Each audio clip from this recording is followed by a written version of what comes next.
बात कर रहे थे, जिन्होंने हमें कल होने वाले धमाके के हवाले से कुछ तफसीलात बताए हैं। इस वक्त हमारे साथ मौजूद हैं शर्मिला फारूकी साहिबा, सीनियर रहनुमा हैं पाकिस्तान पीपल्स पार्टी की।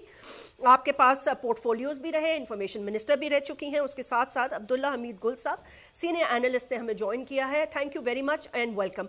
शर्मिला, मैं गुफ्तगू का आगाज आपसे करना चाहती हूँ। देखिए, हमने बड़ी कुर्बानियाँ दी, पाकिस्तान पीपल्स पार्टी से ज़्यादा बल्कि कौन जानता होगा, मतलब है एक पीपल्स पार्टी और एक उसके बाद एएनपी, दे दर पे धमाके, मोहतरमा शहीद के आने पर उसके बाद क्या हुआ, ये एक हिस्ट्री है जो ब्लडीड हिस्ट्री में कहूंगी।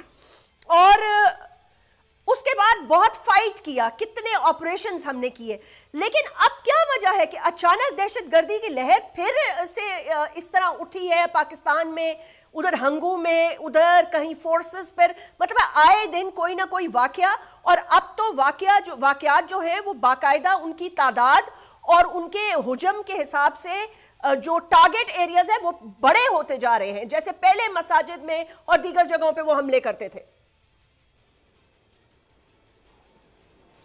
जी शुक्रिया जैस्मीन। देखिए, आप बिल्कुल सही फरमा रही हैं कि ये वाक़यात अब कुछ बढ़ते चले जा रहे हैं और दहशतगर्दी की इस जो एक ये सिचुएशन थी और दहशतगर्दी की जो लहर थी पाकिस्तान में, एक वक्त तो ऐसा था कि सुबह एक शहर में धमाका होता था तो दोपहर में दूसरे और शाम में तीसरे, और इतनी शहादतें हुई हैं, इतनी मासूम जानें गई हैं कि मैं समझती हूँ कि अगर हम गिनती करने बैठें तो हमारे आंसू बह जाएं।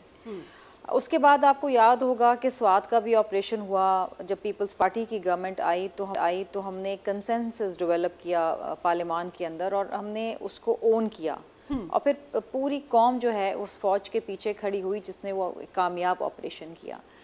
और उससे पहले आपने देखा होगा कि 2013 के इलेक्शंस में पीपल्स पार्टी और एएनपी को तो इलेक्शन कैंपेन ही नहीं करने दिया गया, क्योंकि हम जहाँ जलसा करने जाते थे वहाँ धमाके हो जाते थे।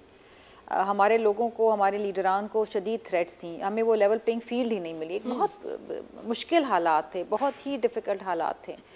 उसके बाद आप देखें कि फिर एक तसलसल रहा गवर्नमेंट्स का, फिर पीडीएम की गवर्नमेंट आई। देखिए, जब भी मैं समझती हूँ मुल्क के अंदर एक पॉलिटिकल इंस्टेबिलिटी की फिजा जब आती है ना, तो फिर ये जो तीसरी कुव्वत है ये इसका फ़ायदा उठाती है और मज़ीद कन्फ्यूजन और तकलीफ़ और खून रेज़ी होती है।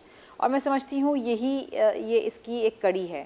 देखिए, जो वाक़या हुआ बिलखुसूस जुमे वाले दिन 12 रबीउल अव्वल को नमाज के वक्त, ये बिलखुसूस टारगेट करके और ऐसी जगह पे जहाँ पर कॉन्ग्रेगेशन था, एक लोगों का हजूम था, तो जब दहशतगर्दी के वाक़यात ऐसे होते हैं और सुसाइड बम्बर आता है, ख़ुदकुश बम्बार आता है, तो वो कोशिश ये होती है कि ऐसी जगह पे हो जहाँ ज़्यादा से ज़्यादा जानों का नुकसान हो।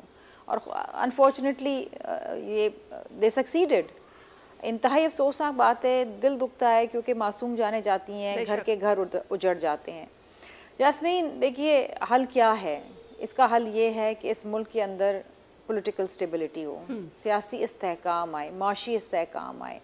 इस वक्त जो हम कहते थे ना कि एक वक्त की इज़्ज़त की रोटी, वो भी लोगों को मुयस्सर नहीं है।